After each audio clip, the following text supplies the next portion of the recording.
Salam əziz izləyicilər, yaz gəldisə artıq bol göyərtili yeməklərin zamanıdır.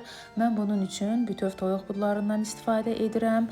İlk öncə budun artıq hissələrini kəsirəm və dərisini soymağa başlayıram. İstər toyuğun hissələri olsun, istər bütöv toyuq olsun, heç vaxt dəri ilə birlikdə bişirmirəm.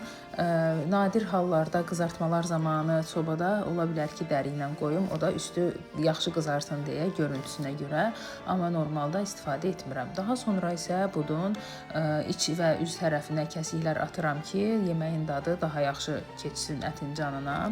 Tavada o üz bu üz möhürləyirəm.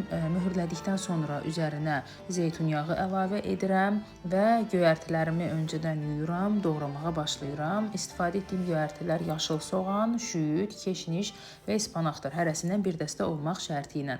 Daha sonra bu göyərtiləri istədiyiniz ölçüdə doğraya bilərsiniz. Yəni bunun heç bir fərqi yoxdur. Onsuz da bişəndə demək olar əzilirlər. Göyərtiləri isə zeytun yağında biraz bişirirəm. Bu hissəsini çəkə bilməmişəm. Bişirdikdən sonra üzərinə toyuğu əlavə edirəm.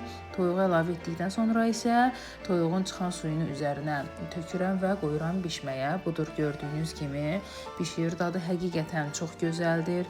Zövqlər müxtəlifdir. Təbii ki, bəyənən də ola bilər, bəyənməyən də ola bilər. Amma tövsiyə edirəm ki, yoxlayasınız. İnanıram ki, peşman olmazsınız.